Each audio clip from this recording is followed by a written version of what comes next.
the area where I live had been gentrified, and the old brownstones that used to have the kids and the numbers have changed. And to a large extent, people living in the area probably don't remember the bad days,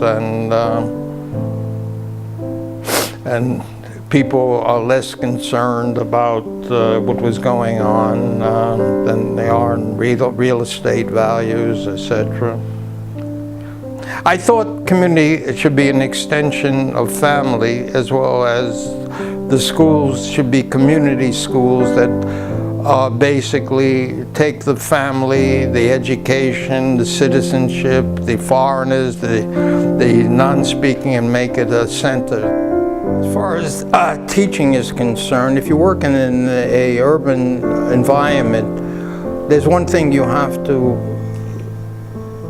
want. You have to have a feeling for the kids and that you work with, because there are many opportunities when you're going to go home and you're going to cry because things are not working out right and kids are back talking to you. The one things that I do remember, and that's based not on any textbook, that many youngsters who act out in school act out not necessarily because they're troublemakers.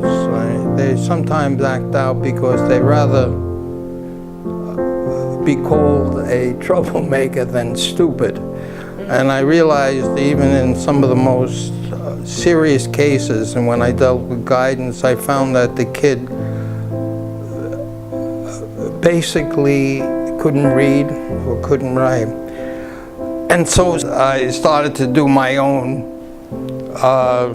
reading material, writing on the World Daily News and stuff. And I don't know how successful I was, but I realized to a certain extent we began to laugh at each other, you know, so that's another area. You have to have humor. The third aspect, if you go home and you're miserable about the day, there's a tendency to blame the kids, and that is, and there's plenty of reason to blame the kids. Some of them challenge you, they use curse words and everything, and if they feel you care for them and you like them and you really want to see them succeed, they will tolerate an awful lot from you. If they sense you don't care, I remember I had, when I was doing recreation, I had a lot of, I would call superstars working with me that would teach athletics to the kids in the after school and evening. And if I would find a 4'9" Puerto Rican kid would fight a 6'2" college athlete if he felt for any one moment that that person hated him. I had a nickname at one time. I was called Spick, and that was a word of honor. And yet I saw knife fights break out for the same word that was used. And occasionally I would call them greenhorns, you know, but I think I was at a good time in the sense that even though gangs were flourishing in New York when I was running one of the recreation centers, that they were very outward groups. They wore jackets, and they had names like the Dragons and the Viceroys. And the point I'm trying to bring out, they were highly noticeable. I think their weapons, maybe knives, and the aerials on cars. But things changed with the drugs. And I remember attending funerals of kids that are overdosed. It only became, no one seemed to care at that time, but when it started to spread out to the outer areas and suburbia, I think then it became a crisis. It was a crisis long before that, and And to be honest with you, I couldn't quite handle it in my area. I couldn't even judge which kids were susceptible. The old kind of theory that if you came from a broken home, and that I saw families that were solid, and yet one or two kids in the family died.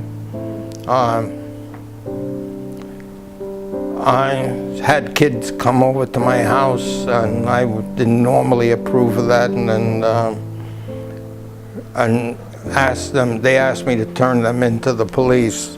I also worked very closely with the police. I felt there was a period of upheaval, Vietnam and stuff like that, and institutions were kind of being destroyed, and I sensed that to a certain extent that was okay. The institutions to a large extent needed change, but when they were destroyed there was no substitute for that, and I thought that the police, even though I was not an advocate of a lot of policemen, I thought they were good policemen and bad policemen. They were good people, they were good government, they was bad government. I felt that they needed support, so I became very active with the police department in developing community relations with the kids. After, something like 40 years in all areas of education, recreation, I don't know the answers. To this very day, like I said, I spend an awful lot of time on failure than I do on success.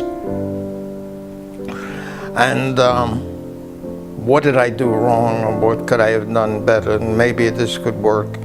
And I know that textbook answers sometimes are very helpful, because I think you need that for those young people that are starting professions. But there really is no answer to experience. You have to live it, you have to work, you have to understand it. I think some of the statistical study shows that, a large number of teachers, I'm not going to get into percentages, leave in the first or second year after they start, but maybe true in a lot of professions.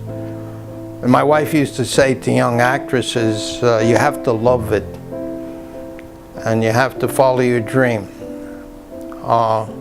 At one time that you feel the dream doesn't exist anymore, then it's time to get out.